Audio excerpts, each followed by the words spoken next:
오후 2시의 행정반 사무실은 타자기 두드리는 소리와 오래된 환풍기가 힘겹게 돌아가는 소음으로 가득 차 있었다. 창문 틈으로 스며든 나른한 오후의 햇살이 공기 중에 떠다니는 미세한 먼지를 비추었고, 책상 위에는 결제를 기다리는 서류 더미가 마치 무너질 듯 위태로운 성벽처럼 겹겹이 쌓여 있었다. 이곳은 총성이 울리고 화약 냄새가 진동하는 전장이 아니라 건조한 잉크 냄새와 묵은 종이 먼지가 지배하는 지루한 공간이었다. 하지만 한서윤 대위에게는 이 평화로워 보이는 정적이야말로 가장 경계해야 할 위장막처럼 느껴졌다. 그녀의 날카로운 눈빛은 모니터 너머에 보이지 않는 적을 탐색하듯 차갑게 빛나고 있었다. 한서윤 대위는 단정하게 빗어 넘긴 머리카락과 티끌 하나 없는 정복 차림으로 꼿꼿하게 책상 앞에 앉아 있었다. 겉으로 보기에 그녀는 그저 규정을 철저히 준수하고 서류 처리에 능숙한 전형적이고 고지식한 행정장교에 불과해 보였다. 동료들은 그녀가 커피를 탈 때 손이 조금도 떨리지 않는다는 사소한 사실이나 복도를 걸을 때 발소리를 거의 내지 않는 걸음걸이를 그저 그녀의 꼼꼼한 성격 탓으로 돌리며 대수롭지 않게 여겼다. 아무도 그녀가 불과 3년 전까지 대한민국 최정예 특수부대인 707 특임대에서 유령이라 불리며 가장 위험한 작전을 수행했다는 사실을 짐작조차 하지 못했다. 그녀의 과거는 1급 기밀이라는 이름 아래 철저히 봉인되어 있었다. 그녀의 가늘고 긴 손가락은 기계적인 리듬으로 키보드를 두드리고 있었지만 머릿속에서는 수많은 정보가 고속으로 처리되고 있었다. 지난 분기 보급품 현황 보고서를 마무리하고 다음 결제 서류를 집어든 순간 낡고 빛바랜 갈색 파일 하나가 그녀의 시선을 사로잡았다. 표지에는 제402호 사고 경위서라는 제목이 굵은 고딕체로 인쇄되어 있었고, 그 아래에는 붉은색 도장으로 종결이라는 글자가 선명하게 찍혀 있었다. 통상적인 절차라면 내용을 확인하지 않고 그대로 분류함에 넣어야 했지만 그녀의 동물적인 직감이 아주 미세한 위화감을 감지하고 즉시 손동작을 멈추게 만들었다. 파일을 열자 앳된 얼굴을 한 김민재 하사의 증명사진이 가장 먼저 한서윤의 눈에 들어왔다. 보고서에 따르면 그는 야간 경계 근무 중 개인 화기 오발 사고로 인해 안타깝게 사망한 것으로 기록되어 있었다. 사고 발생 시각은 새벽 3시였고 장소는 인적이 드문 제3훈련장 외곽 초소였다. 사인은 대퇴부 관통상에 의한 과다출혈 쇼크사였으며 목격자가 없어 단순 부주의에 의한 우발적 사고로 최종 결론 지어져 있었다. 문장들은 건조하고 행정적인 용어들로 가득했지만 행간에 숨겨진 부자연스러운 정황들이 한서윤의 예민한 감각을 자극하며 경고음을 울리기 시작했다. 한서윤은 눈을 가늘게 뜨고 사고 당일의 기상 데이터와 부대 근무 일지를 정밀하게 대조하기 시작했다. 사고 보고서에는 당시 기상이 맑음으로 기록되어 있었으나 해당 지역의 기상청 과거 데이터는 그날 밤 국지성 호우가 쏟아졌음을 명확히 가리키고 있었다. 게다가 훈련장 외곽 초소는 사고 발생 2주 전부터 시설 노후화로 인한 보수공사 때문에 폐쇄된 출입 금지 구역이었다. 폐쇄된 초소에서 폭우가 쏟아지는 밤에 병사가 혼자서 오발 사고를 냈다는 시나리오는 논리적으로 성립될 수 없는 모순덩어리였다. 이것은 단순한 행정착오가 아니었다. 누군가가 의도적으로 사실을 왜곡하고 사건을 조작하여 덮으려 한 흔적이 너무나도 역력했다. 의혹을 해소하기 위해 그녀는 보안 등급이 설정된 통합 작전 기록망에 접속하여 김민재 하사의 당일 실제 동선을 확인하려 했다. 아이디와 비밀번호를 입력하고 엔터키를 누르는 순간 모니터 화면이 붉게 깜빡이며 접근 권한 없음, 상위부서 통제라는 경고 메시지가 떴다. 행정장교로서 그녀는 웬만한 부대 기록에 접근할 수 있는 높은 보안 등급을 가지고 있었기에 이는 명백히 비정상적인 상황이었다. 누군가가 고의적으로 상위 권한을 이용해 특정 정보에 락을 걸어놓은 것이 분명했다. 모니터의 푸르스름한 빛을 정통으로 받은 그녀의 얼굴이 차갑게 굳어졌다. 이것은 단순한 사고사가 아니라 조직적인 은폐와 조작이 개입된 범죄였다. 그때 등 뒤에서 무거운 군화 발자국 소리와 함께 걸걸하고 위압적인 목소리가 들려왔다. 한대위, 지금 무슨 서류를 그렇게 뚫어지게 보고 있나? 인사과장인 최소령이 비릿한 미소를 지으며 그녀의 책상 옆에 서서 내려다보고 있었다. 그는 한서윤의 손에 들린 파일 번호를 곁눈질로 재빨리 확인하더니 짐짓 걱정스러운 척 과장된 몸짓으로 어깨를 으쓱해 보였다. 그건 이미 상부에서 조사가 완벽하게 끝난 거니야. 쓸데없이 긁어부스럼 만들지 말고 얌전히 넘기는 게 좋을 거야. 자네도 이곳 생활을 편하게 오래 하고 싶다면 눈치는 좀 챙겨야지. 안 그래? 최소령의 말에는 명백한 경고와 은근한 조롱이 담겨 있었지만 한서윤은 표정 하나 바꾸지 않고 침착하게 그를 올려다보았다. 그녀의 검은 눈동자 깊은 곳에서는 예전 전장에서 적을 조준경으로 겨눌 때 느끼던 서늘한 살기가 아지랑이처럼 피어올랐다.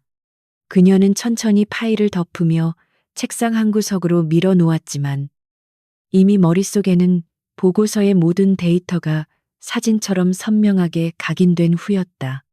조언 감사합니다. 소령님, 단순한 오타가 보여 확인하고 있었습니다. 그녀의 목소리는 지극히 정중하고 차분했지만 그 안에는 결코 굽히지 않는 강철 같은 의지가 숨겨져 있었다. 그녀는 절대로 물러설 생각이 없었다. 최소령이 만족스러운 표정으로 휘파람을 불며 자리로 돌아가자 한서윤은 서랍 깊숙한 곳에서 오랫동안 꺼내지 않았던 낡은 검은색 수첩을 꺼냈다. 그녀는 펜을 들어 김민재 하사의 이름과 제402호라는 숫자를 간결하고 힘있게 적어 넣었다.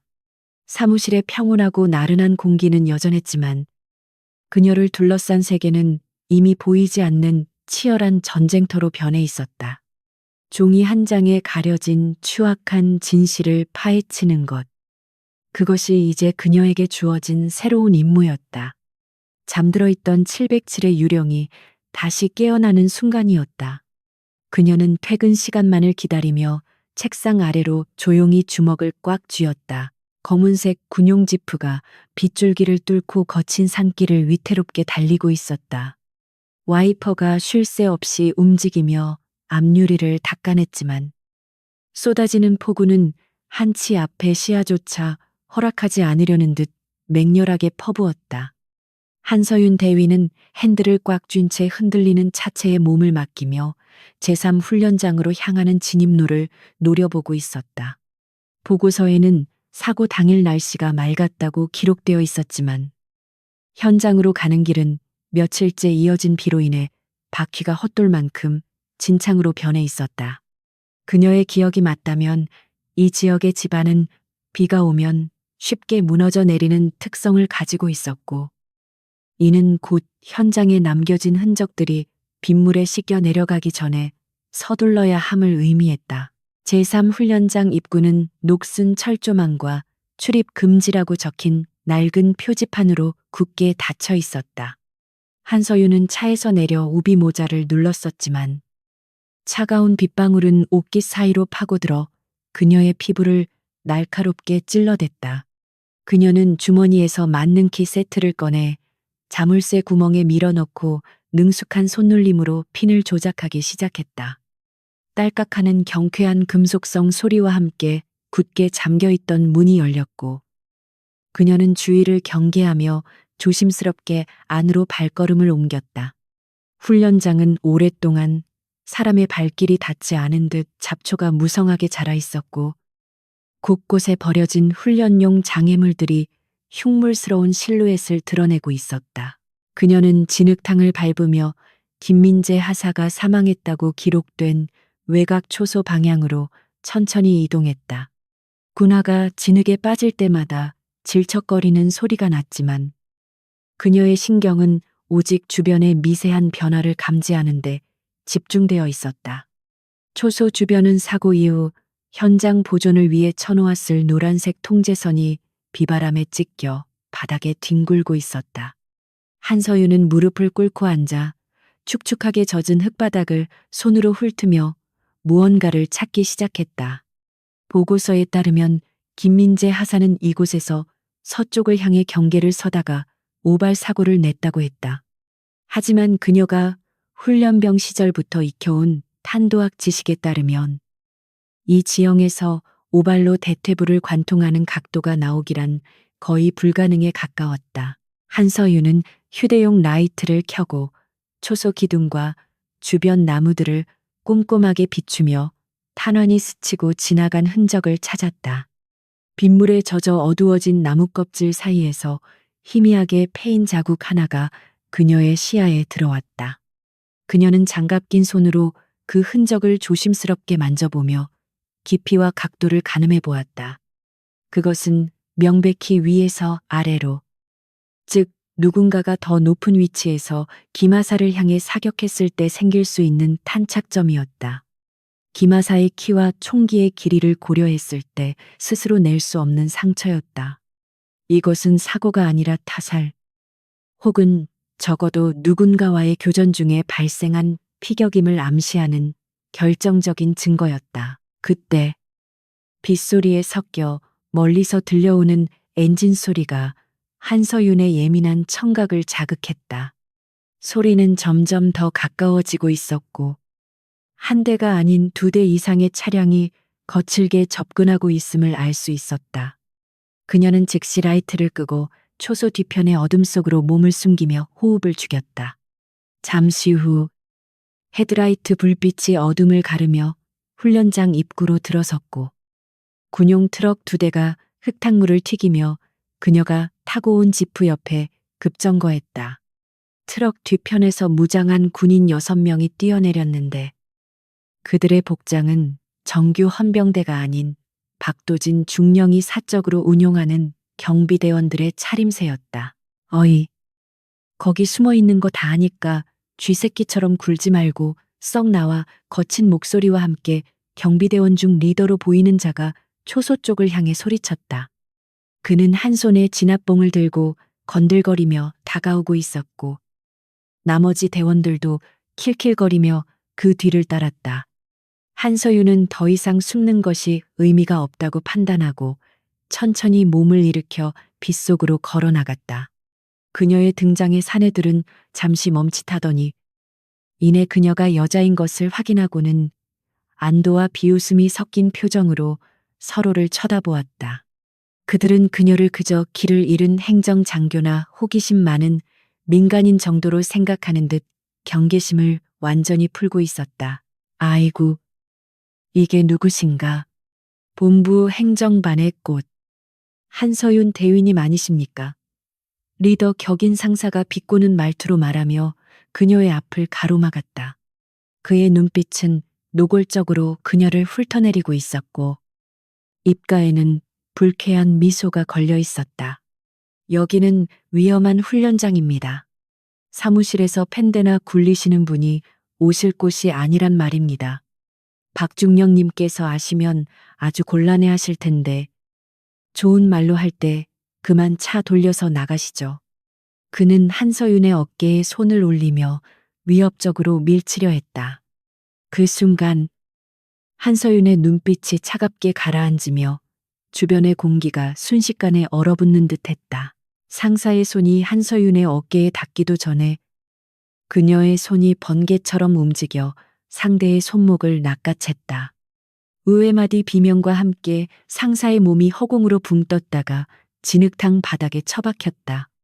뼈가 어긋나는 소리가 빗소리를 뚫고 선명하게 들려왔다. 순식간에 벌어진 상황에 뒤에 서 있던 대원들은 잠시 멍하니 있다가 욕설을 내뱉으며 일제히 그녀를 향해 달려들었다. 그러나 한서윤은 당황하는 기색 없이 침착하게 자세를 낮추며 첫 번째 공격해오는 대원의 주먹을 가볍게 피했다. 그녀의 움직임은 군더더기 없이 간결했고 마치 미리 짜인 춤을 추듯 유려했다. 그녀는 달려드는 대원의 명치를 팔꿈치로 가격한 뒤 곧바로 회전하며 뒤에서 접근하는 다른 대원의 무릎을 군화 발로 걷어찼다.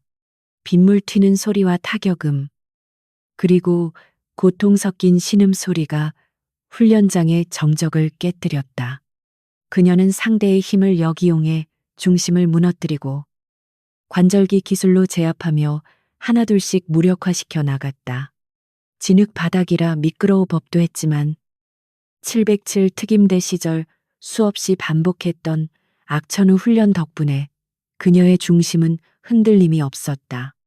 불과 3분도 채 되지 않아 6명의 건장한 사내들이 진흙탕 속에 널브러져 고통을 호소하고 있었다. 한서윤은 흐트러진 옷매를 가볍게 정리하며 바닥에 쓰러져 헐떡이는 상사에게 다가갔다. 그녀는 무표정한 얼굴로 그를 내려다보며 차갑게 물었다. 박도진 중령이 시켜서 온 건가? 상사는 공포에 질린 눈으로 뒷걸음질 치려 했지만 꺾인 손목의 통증 때문에 비명만 지를 뿐이었다. 그녀는 더 이상의 대답을 기대하지 않는다는 듯 시선을 돌렸다. 이들이 나타났다는 것 자체가 박중령이 이 사건을 얼마나 예의주시하고 있는지를 반증하는 것이었다. 그녀는 그들을 내버려 둔 채 다시 초소 주변을 살피기 시작했다. 격투 과정에서 밟힌 진흙이 밀려나면서 땅속에 묻혀있던 무언가가 반짝이는 것이 보였다. 그녀는 쭈그리고 앉아 진흙 속에 반쯤 파묻힌 금속 물체를 조심스럽게 파내었다. 그것은 일반적인 소총 훈련에서 사용되는 56mm 탄피가 아니었다. 특수작전용으로 사용되는 소음기 장착 권총의 구밈 탄피였다.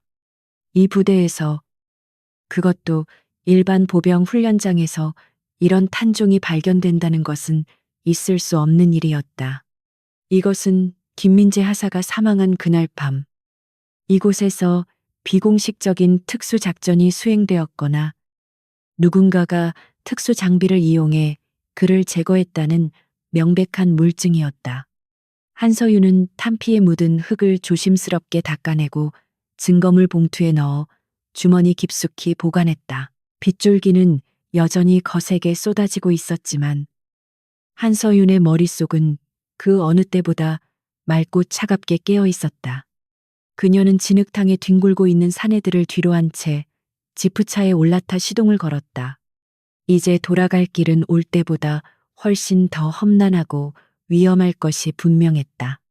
박도진 중령은 자신의 수하들이 실패했다는 소식을 듣고 더 강력한 수단을 동원해 그녀를 압박해올 것이다.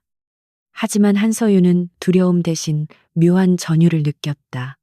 억울하게 죽은 김민재 하사의 진실이 서서히 드러나고 있었고 그녀는 이 싸움을 끝까지 밀고 나갈 준비가 되어 있었다. 부대로 복귀하는 차 안에서 한서윤은 룸미러를 통해 자신의 눈을 바라보았다. 거울 속의 여자는 더 이상 서류 더미에 파묻힌 무기력한 행정장교가 아니었다. 그녀는 과거 코드네임 고스트로 불리던 시절의 날카로운 본능을 되찾고 있었다. 그녀는 한 손으로 운전대를 잡고 다른 손으로 주머니 속의 차가운 탄피를 만지작거렸다. 이 작은 금속 조각 하나가 거대한 권력의 카르텔을 무너뜨릴 시발점이 될 것이었다. 그녀는 엑셀을 밟아 속도를 높였고 지프차는 어둠을 뚫고 빗속을 질주해 나갔다. 폭풍 전야의 고요함은 끝났고 이제 진짜 폭풍이 시작되려 하고 있었다. 부대 정문이 가까워지자 위병소의 불빛이 희미하게 보이기 시작했다. 그녀는 검문소 앞에서 속도를 줄이며 평소와 다름없는 무표정한 얼굴로 돌아왔다. 위병소 근무자는 흙투성이가 된 그녀의 지프차를 보고 의아한 표정을 지었지만 그녀의 서늘한 눈빛에 압도되어 별다른 질문 없이 차단기를 올려주었다. 한서윤은 주차장에 차를 세우고 사무실이 있는 본관 건물을 올려다보았다. 박도진 중령의 사무실 창문에는 아직 불이 켜져 있었고 마치 그녀를 감시하듯 불빛이 번뜩였다. 그녀는 깊은 숨을 내쉬며 마음속으로 다짐했다.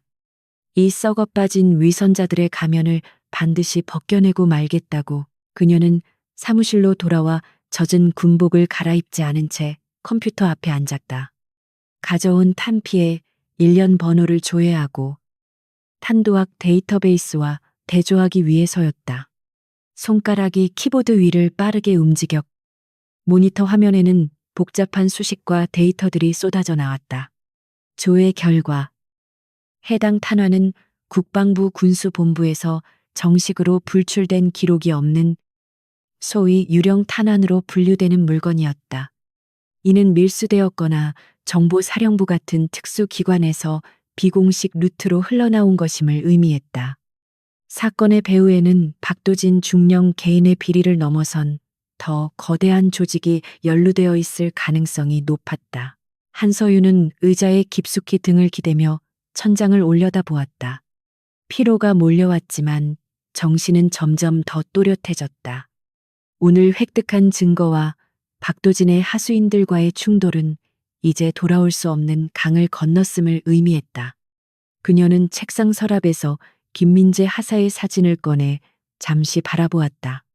사진 속의 젊은 병사는 해맑게 웃고 있었지만 그 웃음 뒤에 가려진 진실은 너무나도 참혹했다. 기다려. 내가 반드시 밝혀줄게. 그녀는 나직하게 중얼거리며 사진을 다시 서랍에 넣었다. 내일 아침이 되면 박도진은 그녀를 소환할 것이고 그때부터는 진짜 심리전이 시작될 것이었다. 그녀는 다가올 싸움을 준비하며 조용히 눈을 감았다. 다음 날 아침 행정반의 공기는 전날보다 더욱 무겁고 차갑게 가라앉아 있었다. 한서윤 대위는 평소와 다름없이 정시에 출근하여 자리에 앉았지만 그녀를 바라보는 동료들의 시선에는 미묘한 긴장감과 호기심이 서려 있었다. 어젯밤 훈련장에서 벌어진 소동에 대한 소문이 아름아름 퍼진 것인지 아니면 그녀에게서 풍겨나오는 서늘한 기운 때문인지 아무도 섣불리 말을 걸어오지 않았다. 그녀는 멍든 옆구리의 통증을 참아내며 무표정한 얼굴로 컴퓨터를 켰다. 화면 하단에는 박도진 중령의 비서실에서 보낸 호출 메시지가 깜빡이고 있었다. 예상했던 일이었기에 그녀는 당황하지 않고 온매를 다듬으며 자리에서 일어났다. 박도진 중령의 집무실은 본관 최상층에 위치해 있었으며 일반 장교들의 출입이 엄격히 통제되는 구역이었다.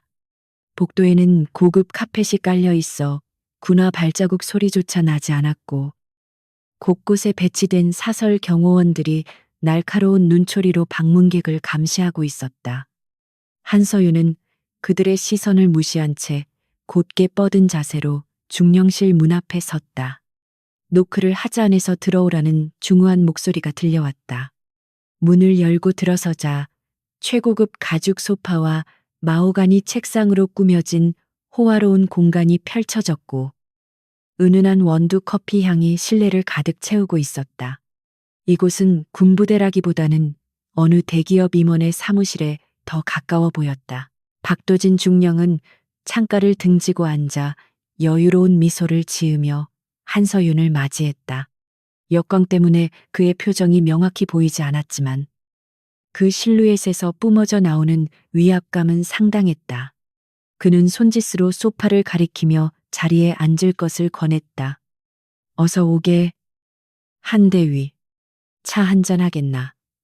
아주 귀한 원두를 선물 받았는데 혼자 마시기 아깝더군. 그의 목소리는 더할 나위 없이 부드럽고 친절했지만 한서윤은 그 이면에 숨겨진 칼날을 감지할 수 있었다. 그녀는 정중하게 거절하며 고든 자세로 그를 응시했다.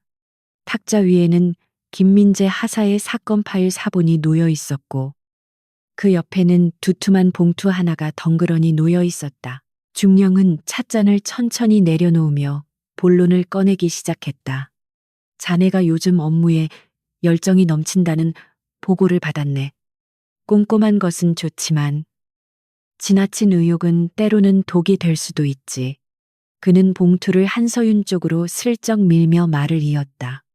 이번에 국방부 정책실에 좋은 자리가 하나 났어. 자네 같은 인재가 이런 야전 부대 행정반에서 썩기에는 아깝지 않은가. 내가 추천서만 써주면 바로 이동할 수 있을 걸세. 골치 아픈 옛날 서류들은 잊어버리고 더 밝은 미래를 위해 에너지를 쓰는 게 현명하지 않겠나. 그것은 명백한 회유이자 사건에서 손을 떼라는 달콤한 제안이었다. 한서윤은 봉투에는 눈길조차 주지 않은 채 차가운 목소리로 대답했다. 제안은 감사하지만 저는 현재 제 임무에 만족하고 있습니다. 또한 행정장교로서 서류상의 오류를 바로잡는 것은 저의 당연한 의무입니다. 김민재 하사의 사망 기록과 현장 상황이 일치하지 않는 점을 발견했고, 이를 규명하는 것이 제가 해야 할 일이라고 판단됩니다. 그녀의 단호한 거절에 박중령의 입가에 걸려있던 미소가 순식간에 사라졌다. 방 안의 공기가 급격히 얼어붙으며 숨 막히는 침묵이 흘렀다. 박중령은 의자 등받이에 몸을 기대며 싸늘한 눈빛으로 한서윤을 노려보았다. 한대위, 자네는 아직 세상이 어떻게 돌아가는지 잘 모르는군. 박중령이 낮게 으르렁거렸다. 군대라는 조직은 자네가 생각하는 것만큼 정의롭지 않아. 질서와 계급, 그리고 대의를 위해 작은 희생은 묻혀야 할 때가 있는 법이야. 어젯밤 훈련장에서 무사히 돌아왔다고 해서 착각하지 마라. 밤길은 어둡고 사고는 언제 어디서든 일어날 수 있어. 특히 호기심 많은 사람에게는 더더욱 말이지. 그는 노골적으로 그녀의 신변을 위협하고 있었다. 그의 말 속에는 어젯밤의 습격을 자신이 사주했다는 사실을 숨기지 않는 오만함이 배어 있었다. 한서윤은 자리에서 일어나며 박중령을 향해 경례를 했다. 충고, 명심하겠습니다. 하지만 어둠이 아무리 짙어도 빛을 완전히 가릴 수는 없습니다. 그럼 업무 복귀하겠습니다. 그녀는 뒤도 돌아보지 않고 집무실을 빠져나왔다. 문이 닫히는 순간 등 뒤에서 무언가가 벽에 부딪혀 깨지는 소리가 들려왔지만 그녀는 멈추지 않았다. 복도를 걸어 나오는 그녀의 심장은 거칠게 뛰고 있었지만 머릿속은 그 어느 때보다 냉정했다. 이제 전면전은 피할 수 없게 되었고 그녀는 혼자서 거대한 권력과 맞서 싸워야 했다. 하지만 그녀는 결코 물러설 생각이 없었다. 사무실로 돌아오는 길. 한서윤은 자신이 철저히 고립되어 있음을 뼈저리게 느꼈다. 지나가는 동료들조차 모두 박중령의 감시망 아래 있는 것처럼 느껴졌다. 그녀에게는 믿을 수 있는 아군이 필요했다. 외부의 조력 없이는 내부의 거대한 은폐 공작을 뚫고 나가기가 불가능했다. 그녀는 주머니 속에 있는 암호화된 통신 기능이 탑재된 구형 피처폰을 만지작거렸다. 그것은 707 부대를 떠날 때 만약을 대비해 챙겨두었던 비상 연락망이었다. 그녀는 건물의 사각지대인 옥상 정원으로 향했다. 다행히 점심시간 직전이라 옥상에는 아무도 없었고 회색빛 하늘 아래 차가운 바람만이 불고 있었다. 그녀는 난간에 기대어 주위를 살핀 뒤 기억 속에 깊이 묻어두었던 번호를 눌렀다. 신호음이 몇 번 울리기도 전에 상대방이 전화를 받았다. 누구냐? 변조된 듯한 낮고 거친 목소리가 들려왔다. 한서윤은 잠시 숨을 고른 뒤 과거 자신의 호출 부호를 조용히 읊조렸다. 고스트입니다. 오랜만입니다. 다이퍼. 수화기 너머에서 잠시 침묵이 흐르더니 놀라움과 반가움이 섞인 목소리가 되돌아왔다. 서윤이냐? 죽은 줄로만 알았던 유령이 전화를 다하고. 무슨 일이야? 네가 먼저 연락할 위인이 아닌데. 그는 현역 시절 그녀와 등을 맞대고 사선을 넘나들던 전우이자 현재는 민간 군사기업 정보분석가로 활동 중인 이준호였다. 도움이 필요해. 부대 내에서 사망사고가 있었는데 단순 사고가 아니야. 구뮨 특수 탄환이 현장에서 발견됐어. 그리고 군수본부 기록에는 없는 유령 탄환이야. 한서윤은 상황을 간략하고 명확하게 설명했다. 이준호의 목소리가 진지하게 변했다. 구뮨 특수 탄환이라고. 그건 국내에서 구하기 힘든 물건인데 혹시 탄피 밑바닥에 특정 각인이 있었어? 한서윤이 기억하고 있는 미세한 표식을 설명하자. 이준호는 낮은 탄식을 내뱉었다. 그거 위험하다. 서윤아, 그건 해외 용병들이나 정보사 블랙 요원들이 쓰는 비공식 장비야. 네가 건드리고 있는 놈들, 단순한 비리 장교 수준이 아닐 수도 있어. 이준호의 경고는 한서윤의 짐작을 확신으로 바꿔주었다. 박도진 중령은 단순히 예산을 빼돌리는 수준을 넘어 외부의 불법적인 무력 집단과 결탁하고 있는 것이 분명했다. 데이터 추적 좀 부탁해. 김민재 하사가 사망한 날, 우리 부대 근처에서 잡힌 비인가? 통신 신호나 외부 차량 진입 기록이 있는지 확인해줘. 내 권한으로는 막혀서 더 이상 들어갈 수가 없어.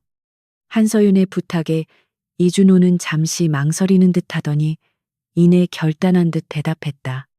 알았어. 예정 생각해서 도와주는 거다. 대신 너도 조심해.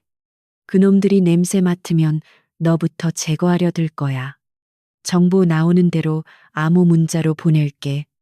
전화를 끄는 한서윤은 옥상 난간에 기대어 아래를 내려다보았다. 연병장에서는 병사들이 구호를 외치며 구보를 하고 있었고 겉보기에는 평화로운 군부대의 일상 그 자체였다. 하지만 그 평온함 아래에는 썩어 문드러진 환부가 깊이 자리 잡고 있었다. 그녀는 하늘을 올려다보며 깊은 숨을 내쉬었다. 이제 그녀는 혼자가 아니었다.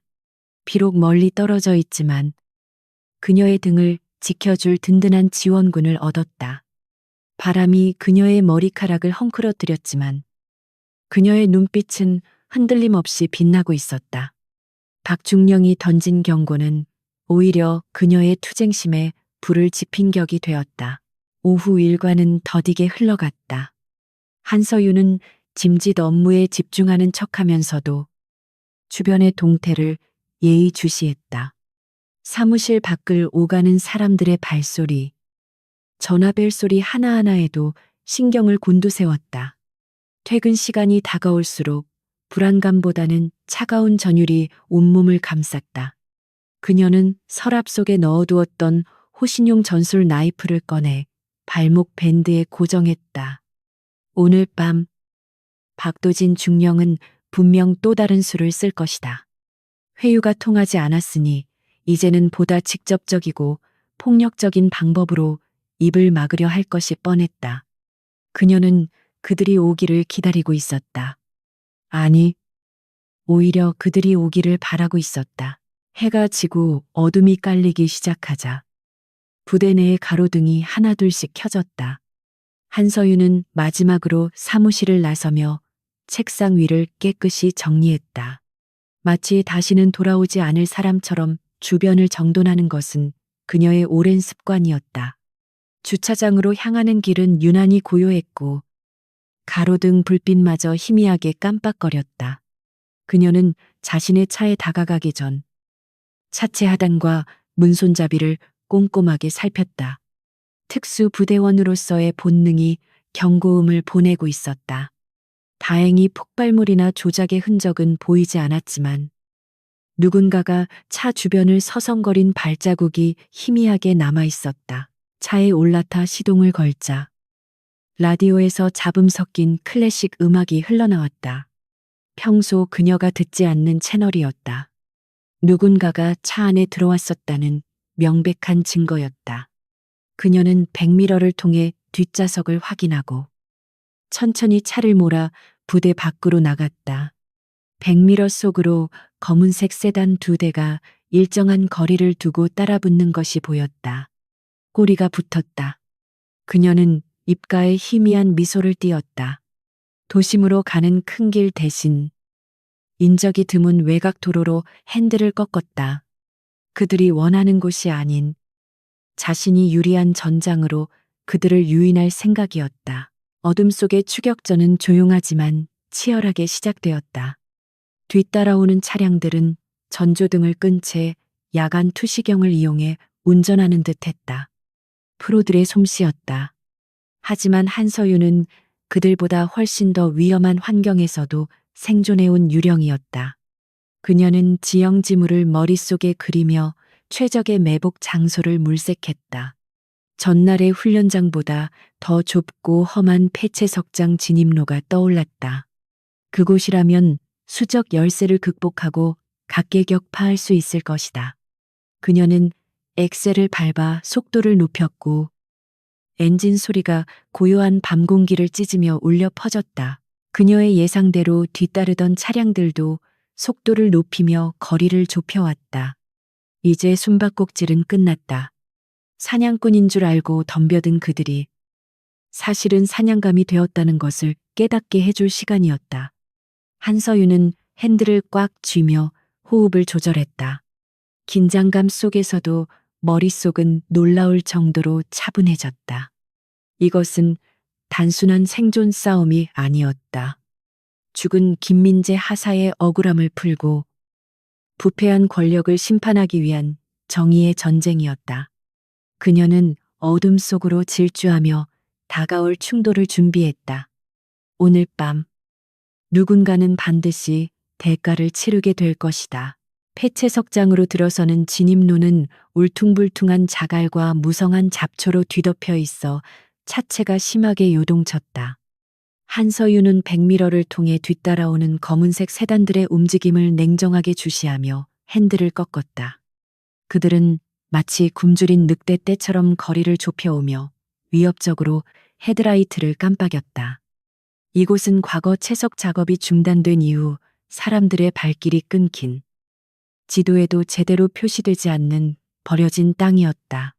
가로등 하나 없는 칠흑 같은 어둠 속에서 오직 차량의 불빛만이 거칠게 춤을 추고 있었고 타이어가 자갈을 지시기는 소음이 적막한 밤 공기를 찢어발겼다. 한서윤은 이곳을 자신의 사냥터로 선택했고 이제 덫을 놓을 준비를 마쳤다. 그녀가 속도를 줄이며 급커브 구간으로 진입하자 뒤따라오던 선두 차량이 기회를 놓치지 않고 맹렬하게 돌진해왔다. 그들은 한서윤의 차 뒤 범퍼를 강하게 들이받아 중심을 잃게 만든 뒤 벼랑 끝으로 밀어버릴 심산이 분명했다. 쾅하는 굉음과 함께 강한 충격이 전해졌지만 한서윤은 당황하지 않고 핸들을 반대 방향으로 꺾으며 브레이크를 밟았다. 그녀의 지프차는 미끄러지듯 회전하며 추격 차량의 측면을 피했고 오히려 가속도를 이기지 못한 세단이 흙더미에 처박히며 시동이 꺼져버렸다. 계산된 움직임, 완벽한 타이밍이었다. 그녀는 즉시 차를 세우고 시동을 끈 뒤 어둠 속으로 몸을 숨겼다. 나머지 한 대의 차량이 급정거하며 멈춰 섰고 차 안에서 검은 양복을 입은 사내 4명이 뛰쳐나왔다.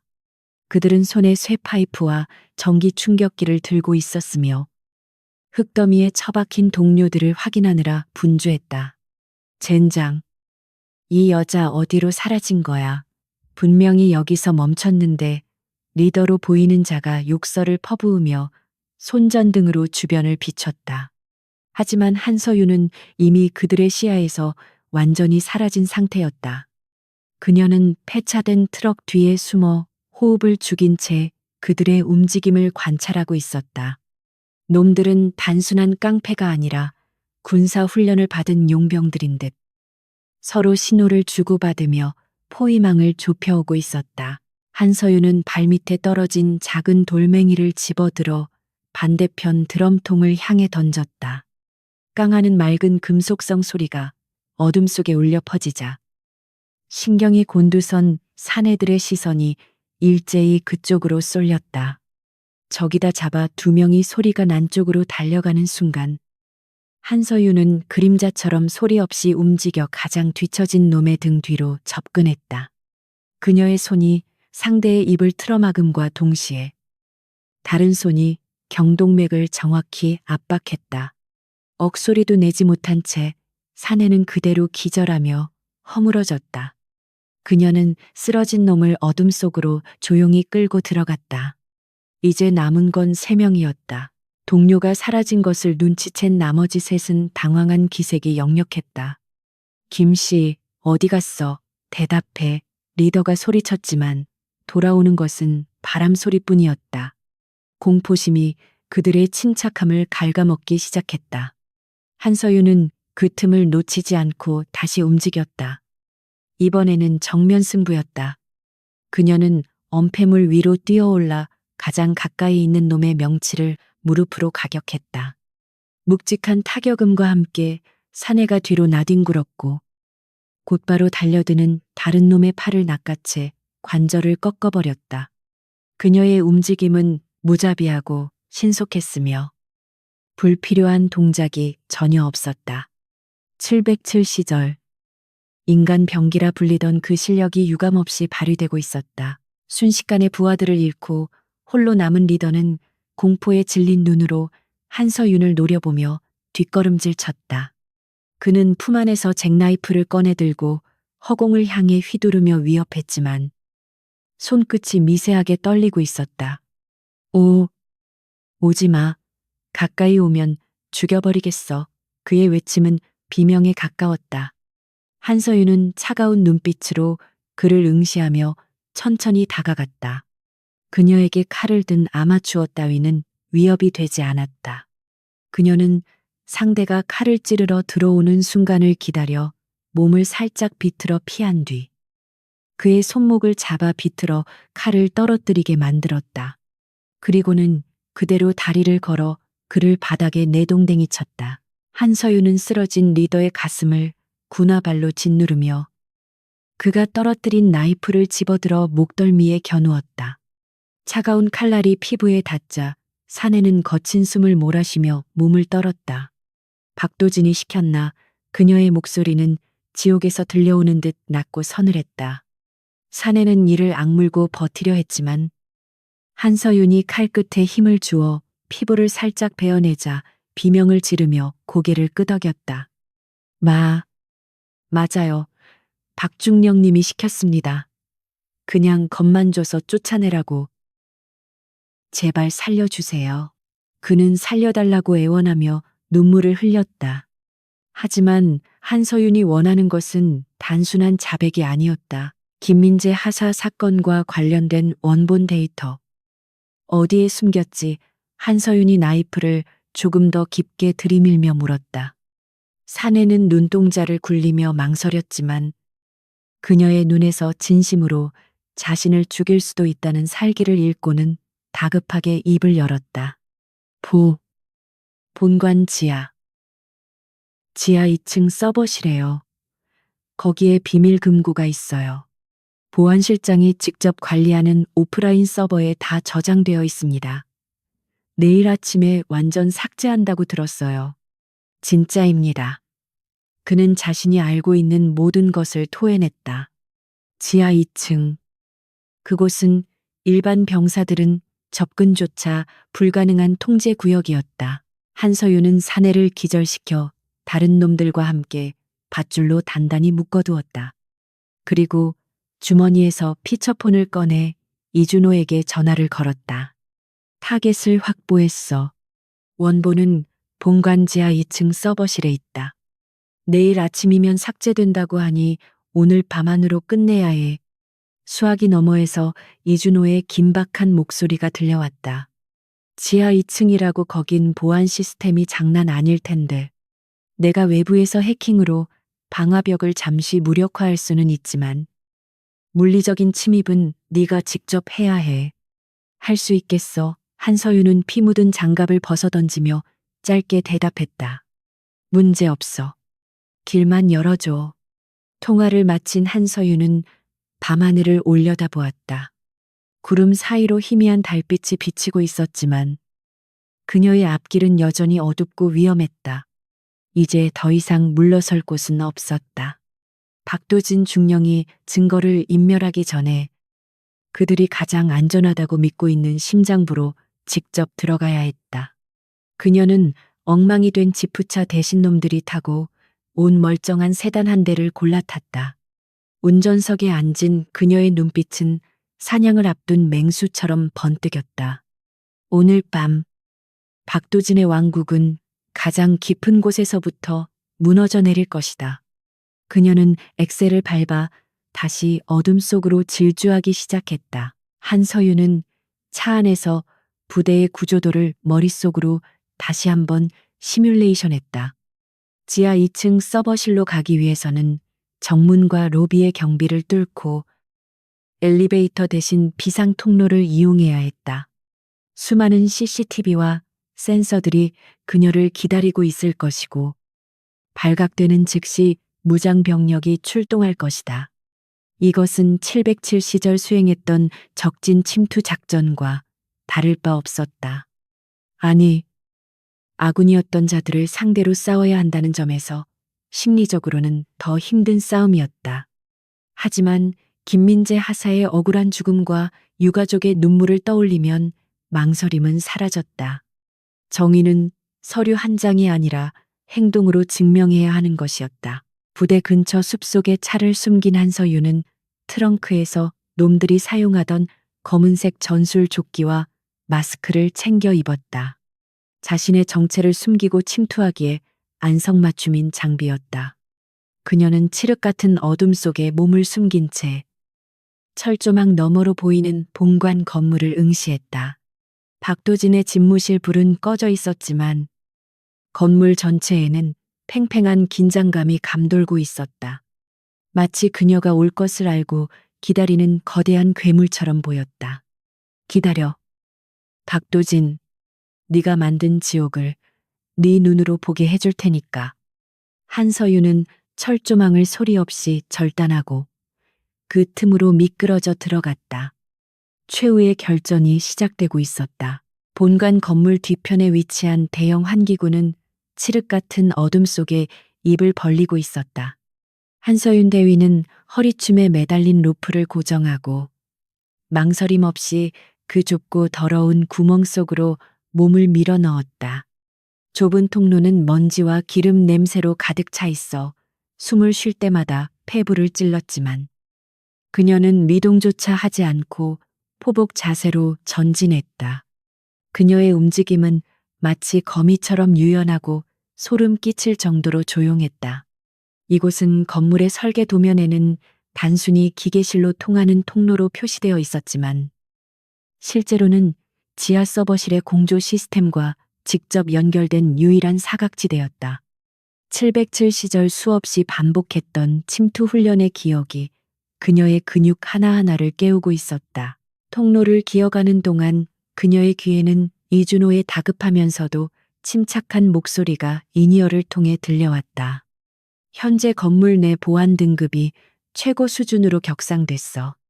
복도마다 열 감지 센서가 작동 중이고 순찰 병력도 평소의 3배야. 네가 진입하려는 지하 2층은 아예 독립 전력으로 운영되고 있어서 내가 해킹으로 제어할 수 있는 건 출입 통제 시스템의 30초뿐이야. 그 안에 통과하지 못하면 넌 그 안에 갇혀서 도간에 든 쥐가 되는 거야. 한서윤은 짧게 수신 신호를 보내며 속도를 높였다. 땀방울이 이마를 타고 흘러내렸지만 닦을 새도 없이 그녀는 마지막 환기구 덮개에 도달했다. 환기구 덮개를 조심스럽게 열자 지하 2층 복도의 서늘한 공기가 얼굴에 와닿았다. 그녀는 아래를 내려다보며 순찰 중인 경비병들의 동선을 파악했다. 2명의 무장 경비가 교차하며 지나가는 틈을 타. 그녀는 소리 없이 바닥으로 착지했다. 군화가 바닥에 닿는 순간조차 소리가 나지 않는 완벽한 착지였다. 그녀는 CCTV의 사각지대인 기둥 뒤로 재빨리 몸을 숨기고 호흡을 골랐다. 눈앞에 보이는 육중한 철문이 바로 서버실 입구였다. 문 옆에는 홍채 인식기와 키패드가 설치되어 있었고 붉은색 레이저 센서가 거미줄처럼 입구를 막고 있었다.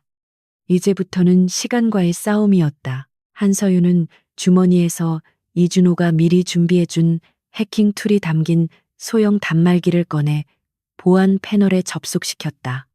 화면에 복잡한 코드가 빠르게 흘러가며 시스템의 방화벽을 갉아먹기 시작했다. 지금이야. 카운트다운 시작. 30초. 이준호의 신호와 동시에 레이저 센서가 일시적으로 해제되고 철문의 잠금 장치가 둔탁한 소리를 내며 풀렸다. 그녀는 지체 없이 문을 열고 서버실 안으로 미끄러져 들어갔다. 문이 닫히자마자 등 뒤에서 다시 잠금 장치가 작동하는 소리가 들렸다. 이제 그녀는 외부와 완전히 단절된 공간에 홀로 남겨졌다. 돌아갈 길은 없었다. 서버실 내부는 수백 개의 LED 불빛이 깜빡이며 웅웅거리는 기계음을 내뿜고 있었다. 냉방 시스템이 최대로 가동되고 있어 공기는 얼음장처럼 차가웠다. 한서윤은 중앙에 위치한 메인 서버렉으로 다가가 놈들이 자백했던 오프라인 저장소를 찾기 시작했다.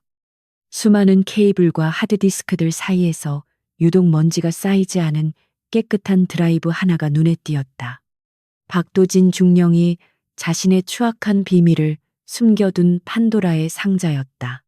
그녀는 떨리는 손을 진정시키며 준비해온 데이터 추출 케이블을 연결했다. 모니터 화면에 데이터 복사 중이라는 메시지와 함께 진행률 막대가 나타났다. 데이터 전송 속도는 야속할 정도로 느렸다. 10%, 20%. 숫자가 올라가는 동안 한서윤은 주변을 경계하며 권총을 꽉 쥐었다. 이 밀폐된 공간에서 기계음 외에 다른 소리가 들린다면 그것은 곧 죽음을 의미했다. 모니터의 푸른 빛이 그녀의 창백한 얼굴을 비추고 있었고 그녀의 심장박동 소리가 귓가에 크게 울렸다. 김민재 하사의 억울한 죽음, 조작된 보고서, 그리고 자신을 향한 위협들. 이 모든 것을 끝낼 수 있는 증거가 지금 이 작은 저장 장치로 흘러들어가고 있었다. 그녀는 입술을 깨물며 제발 아무 일 없이 끝나기를 간절히 기도했다. 서윤아, 함정이야. 당장 거기서 나와. 갑자기 인이어에서 이준호의 비명에 가까운 외침이 터져나왔다. 그와 동시에 서버실의 조명이 붉은색으로 바뀌며 귀를 찢는 듯한 사이렌 소리가 울려 퍼졌다. 데이터 복사가 완료되기도 전에 시스템이 외부 침입을 감지하고 강제 폐쇄 절차에 들어간 것이었다. 한서윤은 욕설을 내뱉으며 복사가 98%에서 멈춘 드라이브를 강제로 뽑아 품에 안았다. 완벽하지는 않지만 핵심 파일은 확보했을 것이라 믿어야 했다.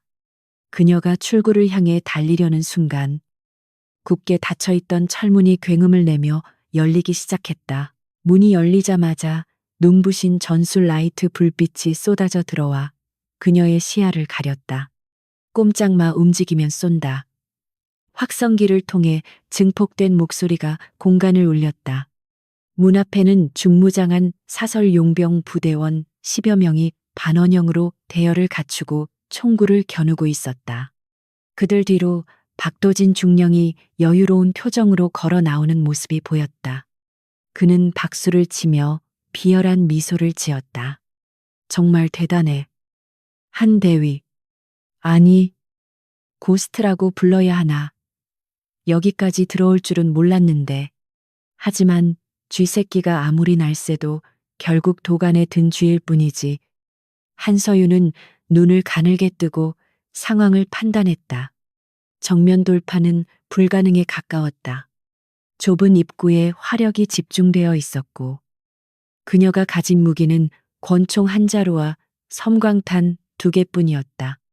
박중령은 그녀가 포기할 것이라고 생각하는지 경계를 늦추지 않으면서도 승리감에 도취되어 있었다. 그 드라이브 이리 내놓고 무릎 꿇어. 그러면 목숨만은 살려주지. 자네 같은 인재를 죽이는 건 나도 원치 않아. 그의 제안은 달콤하게 들렸지만 한서윤은 그 말이 거짓임을 너무나 잘 알고 있었다. 증거를 넘기는 순간 그녀는 바로 제거될 것이었다. 그녀는 천천히 손을 들어 항복하는 척하며 드라이브를 바닥에 내려놓는 신용을 했다. 용병들의 시선이 순간적으로 바닥으로 쏠리는 찰나. 그녀의 손이 번개처럼 움직여 허리춤에 있던 섬광탄의 핀을 뽑았다. 미안하지만 난 거래는 안 해. 그녀가 섬광탄을 문 밖으로 던짐과 동시에 몸을 서버렉 뒤로 날렸다. 펑 하는 폭발음과 함께 강렬한 백색 섬광이 터지며 용병들의 시야를 마비시켰다. 비명과 욕설이 난무하는 혼란 속에서 한서윤은 이를 악물고 몸을 일으켰다. 이제 숨죽인 잠입은 끝났다. 살아나가기 위한 처절한 전투가 시작된 것이다. 섬광탄이 폭발하는 순간 좁은 서버실은 태양을 삼킨 듯한 강렬한 백색 섬광으로 가득 찼다. 고막을 찢는 듯한 굉음이 공간을 뒤흔들었고 방금 전까지 위협적인 자세를 취하고 있던 용병들은 비명을 지르며 눈을 감싸 쥐었다.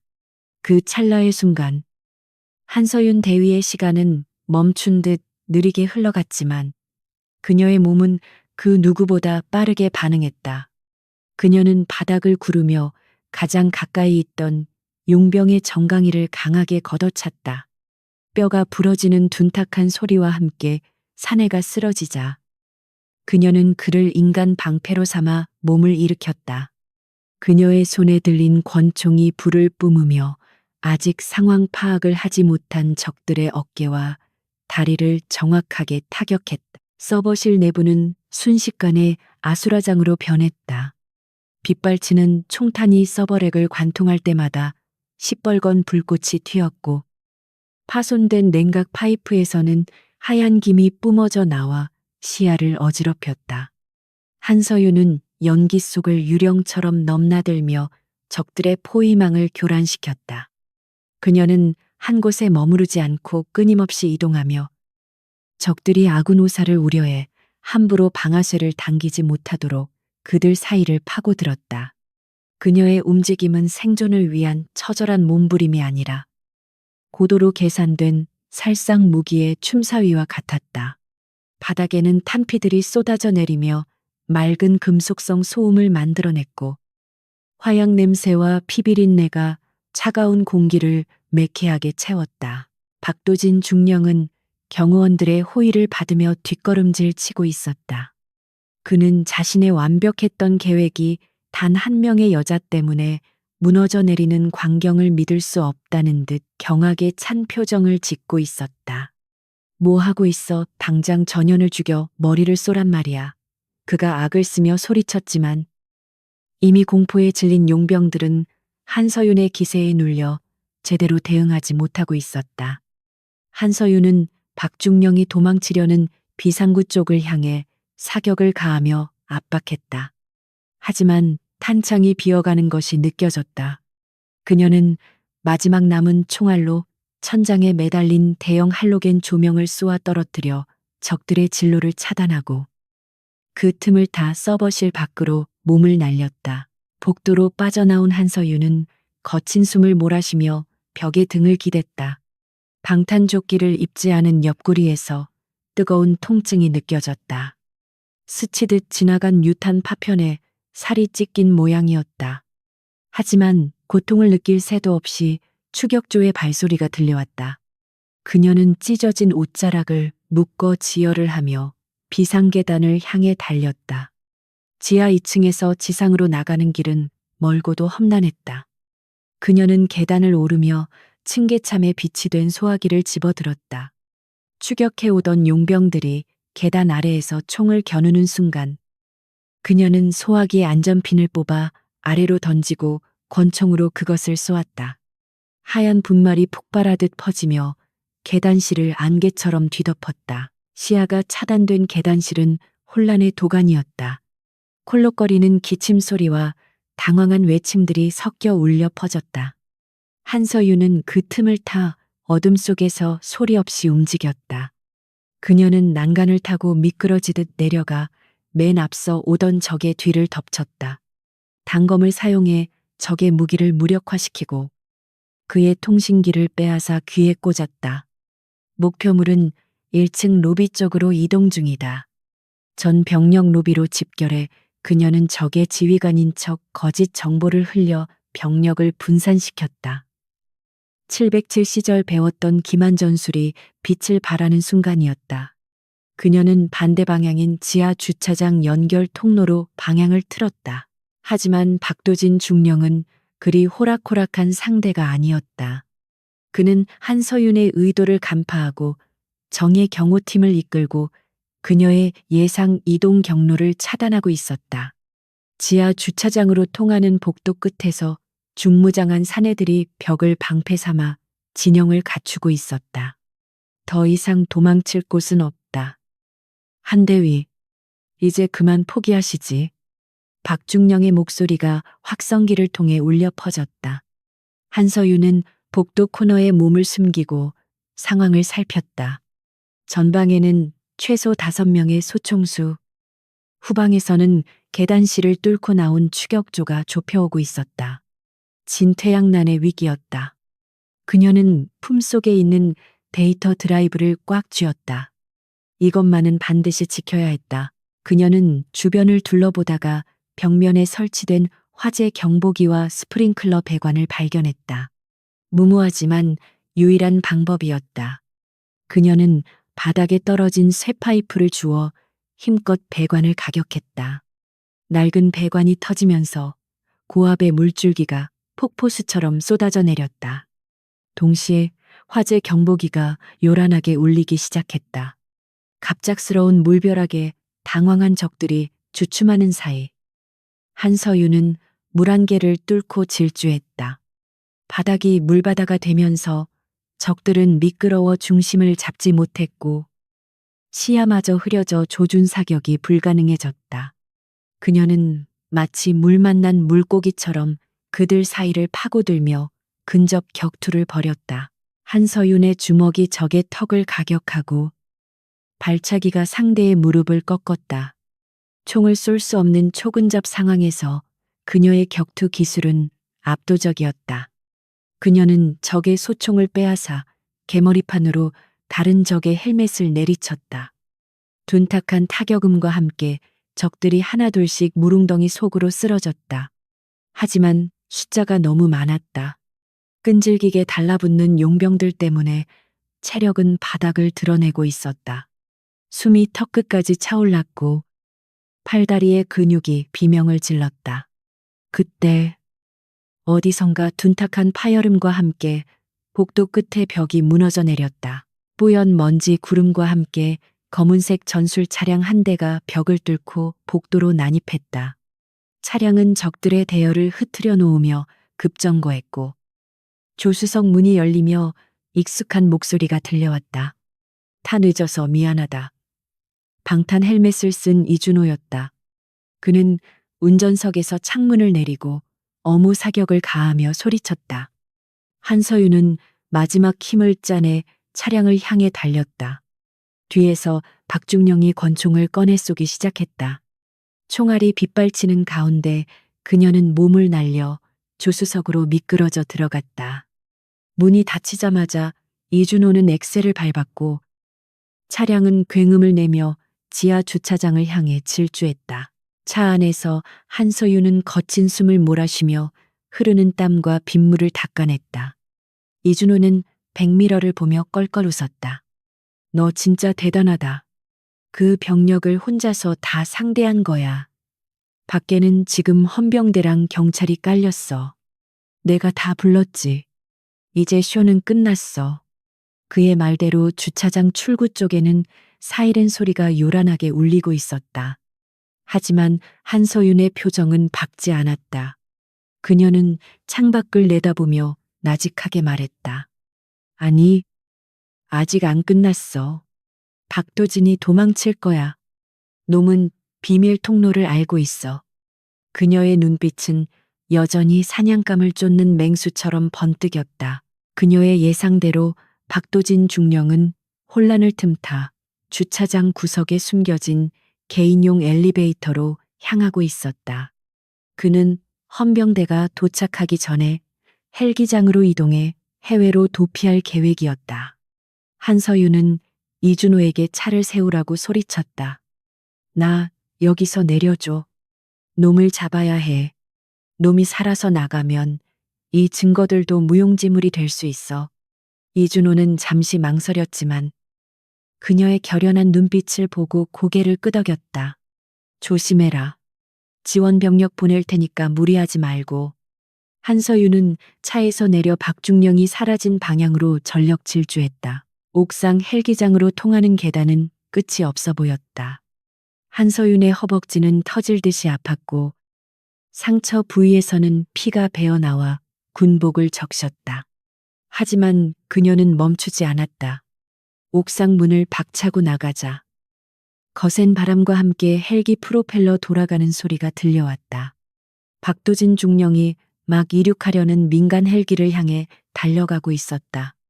그는 뒤를 돌아보다가 한서윤을 발견하고는 경악한 표정으로 멈칫했다. 지독한 년 기어코 여기까지 쫓아오다니. 그는 품에서 권총을 꺼내 한서윤을 향해 난사했다. 한서윤은 옥상에 쌓여있던 자재들 뒤로 몸을 숨기며 사격을 피했다. 총알이 철제 구조물에 튀며 불꽃을 일으켰다.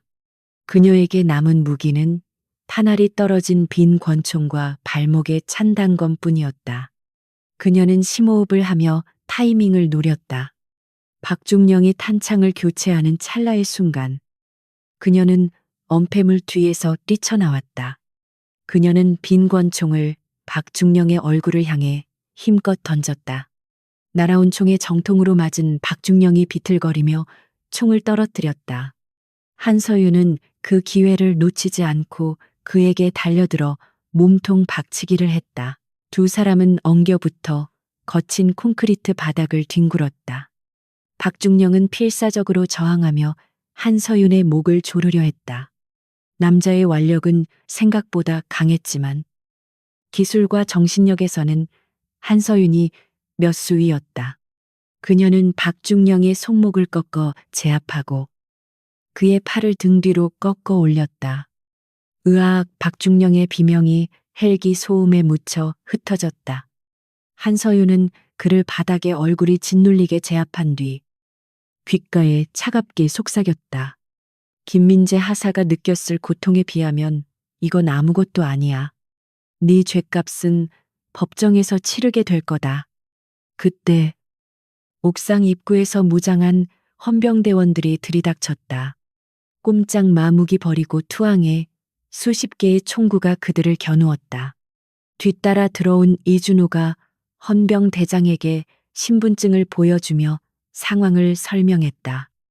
헌병들은 한서윤을 알아보지 못하고 경계했지만 곧 박도진 중령의 신원을 확인하고 그에게 수갑을 채웠다. 박중령은 끌려가면서도 악을 쓰며 저주를 퍼부었지만 한서윤은 그저 차가운 눈으로 그를 바라볼 뿐이었다. 모든 것이 끝난 순간이었다. 긴장이 풀리면서 다리에 힘이 풀려 주저앉을 뻔했지만 그녀는 끝까지 쓰러지지 않고 버텼다. 이준호가 다가와 그녀의 어깨를 감싸 부축했다. 고생했다. 서윤아, 진짜로 해냈네. 그는 안도감 섞인 미소를 지으며 그녀에게 물을 건넸다. 한서윤은 물을 한 모금 마시고 밤하늘을 올려다보았다. 새벽이 밝아오고 있었다. 검푸른 하늘 끝에서부터 서서히 붉은 빛이 번지며 어둠을 몰아내고 있었다. 그것은 마치 긴 악몽이 끝나고 새로운 시작을 알리는 신호와도 같았다.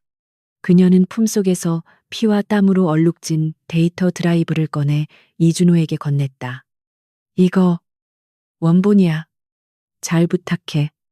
그녀의 목소리는 지쳐 있었지만 그 어느 때보다 홀가분해 보였다. 부대 마당에는 구급차와 경찰차의 경광등 불빛이 번쩍이고 있었다. 끌려가는 박도진 중령과 그의 일당들을 보며 병사들이 웅성거렸다. 그들 중에는 김민재 하사의 동기들도 있었다.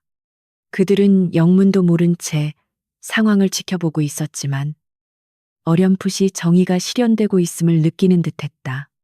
한서윤은 구급대원의 처치를 받으며 그 광경을 지켜보았다. 그녀의 싸움은 단순히 한 사람을 구한 것이 아니라 군대라는 거대한 조직 내에 만연한 부조리에 경종을 울린 것이었다. 그녀의 옷은 찢어지고 몸은 상처투성이었지만 군인으로서의 명예는 그 어느 때보다 빛나고 있었다. 조사를 받기 위해 헌병대 차량에 오르기 전 한서윤은 뒤를 돌아보았다. 아침 햇살을 받아 반짝이는 본관 건물은 어제와 다름없어 보였지만 그 안의 공기는 분명 달라져 있을 것이었다. 그녀는 자신이 앉았던 행정반 책상을 떠올렸다. 이제 다시 그곳으로 돌아갈 수 있을지 아니면 새로운 길을 가게 될지는 알 수 없었다. 하지만 한 가지 확실한 것은 더 이상 그녀는 종이 더미 뒤에 숨은 유령이 아니라는 사실이었다. 그녀는 스스로의 힘으로 자신의 존재를 증명했고 전우의 억울함을 풀어주었다. 그것으로 충분했다. 차 문이 닫히고 차가 출발하자 한서윤은 의자에 머리를 기대고 눈을 감았다. 극심한 피로가 몰려왔다. 지난 며칠간의 기억들이 주마등처럼 스쳐 지나갔다. 김민재 하사의 사진, 박중령의 비웃음, 빗속의 격투, 그리고 목숨을 건 잠입까지. 그 모든 순간들이 이제는 과거가 되어 멀어지고 있었다. 그녀의 입가에 옅은 미소가 번졌다. 임무 완료. 그녀는 마음속으로 조용히 속삭였다. 이제야 비로소 편안하게 잠들 수 있을 것 같았다. 차창 밖으로 떠오르는 태양이 그녀의 지친 얼굴을 따스하게 어루만져 주었다. 병원 침대에서 눈을 떴을 때 한서윤 대위가 가장 먼저 마주한 것은 창백한 천장과 코끝을 찌르는 소독약 냄새였다. 그녀의 몸은 마치 거대한 롤러에 짓눌린 것처럼 무겁고 욱신거렸지만 정신만은 놀라울 정도로 맑고 투명했다. 창문을 통해 들어오는 따스한 오후의 햇살이 그녀의 하얀 환자복 위로 내려앉았고 밖에서는 평화로운 새소리가 들려왔다. 지난밤의 폭우와 총격전, 그리고 목숨을 걸었던 그 치열했던 사투가 마치 아주 오래전의 꿈처럼 아득하게 느껴졌다. 하지만 옆구리에 감긴 두툼한 붕대와 손등에 꽂힌 링거, 바늘이 그 모든 것이 결코 꿈이 아니었음을, 그녀가 살아남아 승리했음을 생생하게 증명해주고 있었다. 병실 문이 조용히 열리고 이준호가 한 손에 과일 바구니를 든 채 들어왔다. 그는 한서윤이 깨어난 것을 보고 안도의 한숨을 내쉬며 의자를 끌어당겨 침대 옆에 앉았다. 일주일 만에 일어났네. 의사 말로는 과다출혈에 탈진까지 겹쳐서 하마터면 큰일 날 뻔했다고 하더라. 너 정말 독하다는 말 밖에는 안 나온다.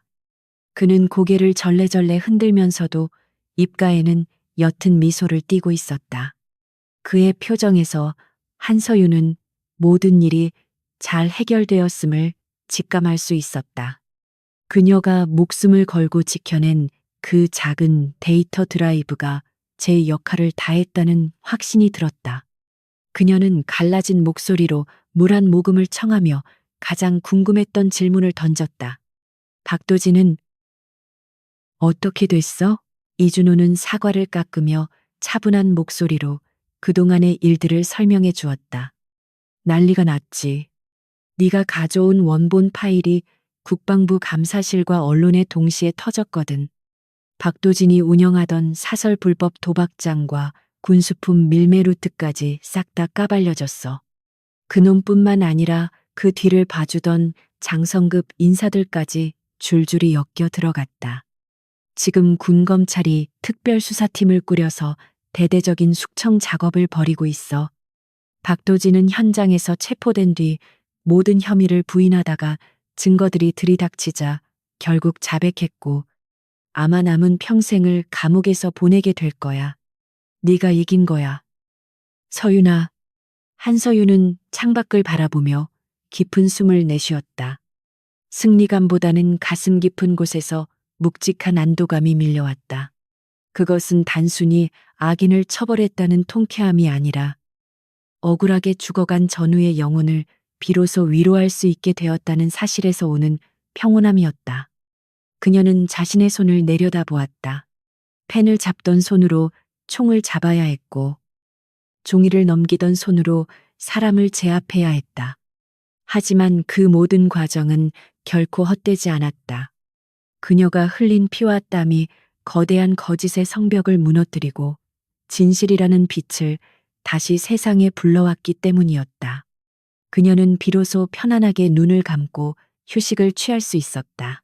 퇴원 후 부대로 복귀하는 날, 한서윤은 정복을 단정하게 차려입고 위병소를 통과했다. 부대의 풍경은 예전과 다를 바 없어 보였지만 공기의 흐름은 확실히 달라져 있었다. 지나가는 병사들과 간부들이 그녀를 알아보고 멈춰서서 격리를 했다. 그들의 눈빛에는 더 이상 행정반의 깐깐한 여장교를 바라보는 무관심이나 비아냥이 없었다. 대신 전설적인 707 특임대 출신의 영웅이자 거대한 비리에 맞서 홀로 싸운 진정한 군인을 향한 깊은 경외심과 존경이 담겨 있었다. 한서윤은 그들의 격려를 정중하게 받아주며 묵묵히 본관 건물을 향해 걸어갔다. 그녀의 발걸음은 여전히 조용했지만 그 무게감은 예전과는 비교할 수 없이 당당했다. 행정반 사무실에 들어서자 동료들이 일제히 자리에서 일어나 그녀를 맞이했다. 박도진 중령의 하수인 노릇을 하며 그녀를 괴롭히던 최소령의 자리는 텅 비어 있었고 그곳에는 이미 새로운 인사 명령서가 붙어 있었다. 사무실의 분위기는 몰라보게 밝아져 있었고 서류 더미 속에 파묻혀 있던 무력감 대신 활기찬 에너지가 감돌고 있었다. 한서윤은 자신의 자리로 돌아와 의자에 앉았다. 책상 위에는 누군가가 가져다 놓은 작은 꽃병이 놓여 있었고 먼지 하나 없이 깨끗하게 정돈되어 있었다. 그녀는 컴퓨터를 켜고 밀린 업무를 확인하기 전 서랍을 열어 가장 깊숙한 곳에 넣어두었던 김민재 하사의 사진을 꺼내보았다. 그날 오후 부대 연병장에서는 김민재 하사의 명예 회복을 알리는 특별 추모식이 열렸다. 단상 위에는 그의 영정과 함께 순직으로 정정된 사망 확인서와 훈장이 놓여 있었다. 국방부는 공식 사과 성명을 발표하고 김하사의 죽음이 단순 안전사고가 아닌 비공식 작전 수행 중 발생한 공무상 재해임을 인정했다. 유가족에게는 그에 합당한 보상금과 연금이 지급될 것이며 국립묘지 안장이 결정되었다. 검은 상복을 입은 김민재 하사의 어머니가 단상에 올라 훈장을 받아들고 오열하자 연병장의 도열한 장병들은 모두 숙연한 표정으로 고개를 숙였다. 식이 끝나고 한서윤은 조용히 유가족 대기실을 찾았다. 김하사의 어머니는 한서윤을 보자마자 달려와 그녀의 두 손을 꼭 잡고 눈물을 쏟았다. 대위님 덕분입니다. 우리 민재가 억울해서 눈도 못 감고 갔을 우리 아들이 이제야 편히 쉴 수 있게 되었어요. 정말 감사합니다. 이 은혜를 어떻게 다 갚아야 할지 모르겠습니다. 주름진 어머니의 손에서 전해지는 따뜻한 온기가 한서윤의 차가웠던 마음을 녹여주었다. 한서윤은 어머니를 안아들이며 나직하게 말했다. 아닙니다. 민재는 훌륭한 군인이었고 저는 그저 제가 해야 할 일을 했을 뿐입니다. 민재가 지키고 싶었던 명예를 되찾아서 정말 다행입니다. 사무실로 돌아온 한서윤은 창가에 서서 붉게 물들어가는 노을을 바라보았다. 그녀는 문득 서류라는 것의 의미에 대해 다시 생각하게 되었다. 이전까지 그녀에게 서류는 그저 처리해야 할 업무이자 귀찮은 종이 쪼가리에 불과했다. 하지만 이제 그녀는 알고 있었다. 그 얇은 종이 한 장에는 누군가의 인생이, 누군가의 억울함이, 그리고 누군가의 피와 눈물이 담겨 있다는 것을.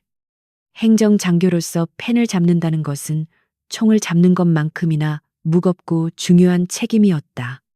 펜 끝 하나로 누군가를 죽일 수도 살릴 수도 있다는 사실을 뼈저리게 깨달은 것이다. 며칠 뒤 이준호가 그녀를 찾아와 조심스럽게 물었다. 서윤아, 상부에서 내 복귀를 원하고 있어. 정보사령부 쪽에서 너를 스카우트하고 싶어 한다는 소문도 있고, 다시 현장으로 돌아갈 생각 없어. 네 실력이면 어디든 골라서 갈 수 있을 텐데. 그의 말대로 이번 사건을 계기로 그녀의 주가는 천정부지로 치솟았다. 다시 총을 잡고 전장을 누비는 삶. 고스트로서의 화려한 복귀가 그녀를 기다리고 있었다. 하지만 한서윤은 고개를 저으며 담담하게 웃었다. 아니, 난 여기에 남을 거야. 내가 있어야 할 곳은 여기인 것 같아. 이준호는 의외라는 표정을 지었지만 이내 고개를 끄덕이며 수긍했다. 그래. 내 뜻이 그렇다면 어쩔 수 없지. 하긴, 너 같은 사람이 여기 버티고 있으면 앞으로 허튼 수작 부리는 놈들은 꿈도 못 꾸겠네. 행정반이 세상에서 제일 무서운 부서가 되겠어. 그의 농담에 한서윤도 가볍게 웃음을 터뜨렸다. 그녀는 전장의 최전선에서 물러났지만 그렇다고 싸움을 멈춘 것은 아니었다. 그녀는 이제 서류라는 새로운 전장에서 보이지 않는 적들과 싸우며 병사들의 권리와 명예를 지키는 파수꾼이 되기로 결심한 것이다. 그것은 그녀만이 할 수 있는 또 다른 형태의 특수 임무였다. 주말이 되자 한서윤은 국립현충원을 찾았다. 가을비가 추적추적 내리는 날이었지만 그녀는 우산도 쓰지 않은 채 수많은 비석들 사이를 걸었다. 빗물에 젖은 비석들은 마치 침묵하는 군대처럼 질서정연하게 늘어서 있었다. 그녀는 상병 김민재라고 새로 새겨진 비석 앞에 멈춰섰다. 비석 앞에는 누군가가 놓고 간 하얀 국화꽃 다발이 놓여 있었고 빗물이 꽃잎을 타고 눈물처럼 흘러내리고 있었다. 한서윤은 준비해 온 소주 한 병을 비석 주변에 뿌리고 거수경례를 올렸다. 편히 쉬어. 민재야, 네가 남기고 간 숙제는 다 끝냈어.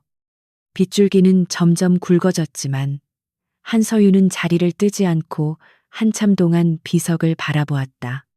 묘비명에 적힌 조국을 위해 산화하다라는 글귀가 빗물에 씻겨 더욱 선명하게 빛났다. 그녀는 과거 전장에서 잃어버린 동료들을 떠올렸다. 그들은 총탄이 빗발치는 전장에서 목숨을 잃었지만 김민재는 아군의 비겁한 욕심 때문에 희생되었다.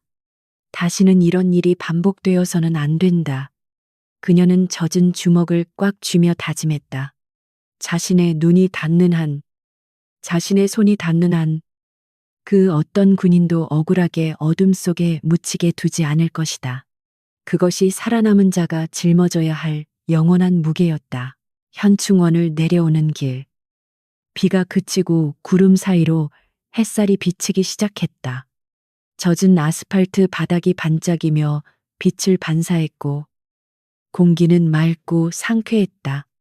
한서윤은 깊게 심호흡을 하며 폐부 깊숙이 들어오는 차가운 공기를 느꼈다.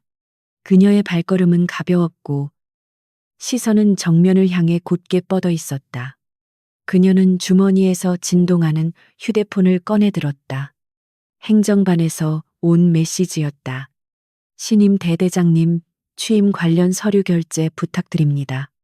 일상으로의 복귀를 알리는 신호였다. 그녀는 휴대폰을 닫으며 희미한 미소를 지었다.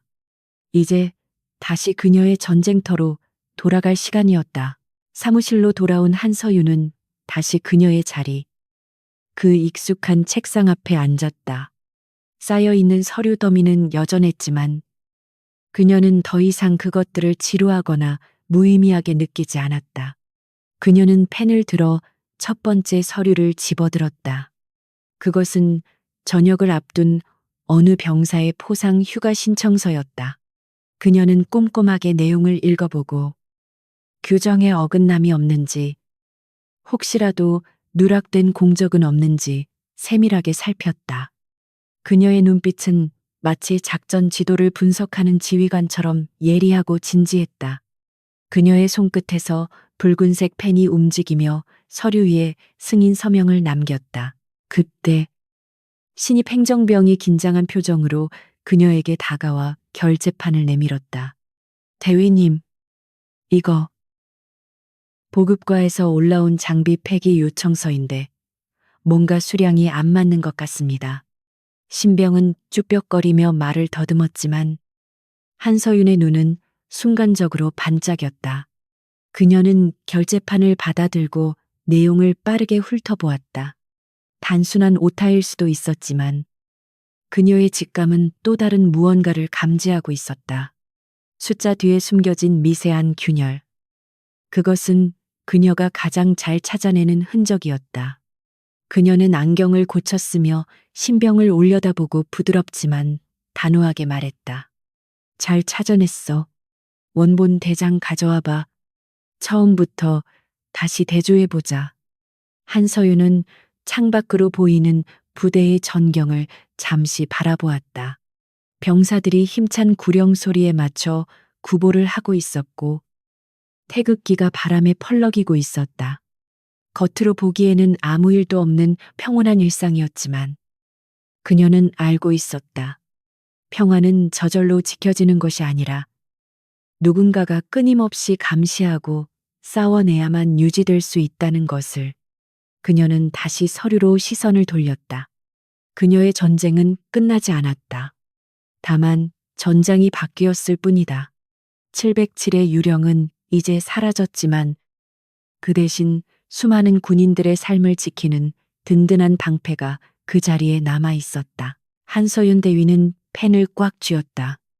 사각거리는 펜촉 소리가 조용한 사무실에 울려 퍼졌다. 그것은 마치 전장에서 들리는 총성처럼 혹은 누군가의 심장 박동 소리처럼 생생하게 살아 있었다. 그녀는 서류의 마지막 장을 넘기며 작게 중얼거렸다. 자, 이번엔 또 무슨 비밀이 숨어 있나 볼까. 그녀의 입가에 얇은 미소가 번졌다. 햇살이 그녀의 어깨 위로 쏟아져 내렸고 그녀의 그림자가 책상 위를 길게 덮었다.